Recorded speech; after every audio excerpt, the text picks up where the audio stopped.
हनुमान् श्रीपदो वायुपुत्रो रुद्रो नघोजरः अमृत्यवीरवीरश्च ग्रामवासो जनाश्रयः धनदो निर्गुणः शूरो वीरो निधिपतिर्मुनिः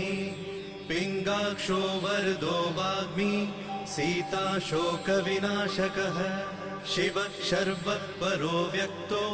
व्यक्ताव्यक्तो धराधरः पिङ्गकेशः पिङ्गरोमा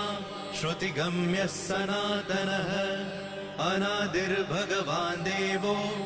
विश्वहेतुर्जनाश्रयः आरोग्यकर्ता विश्वेशो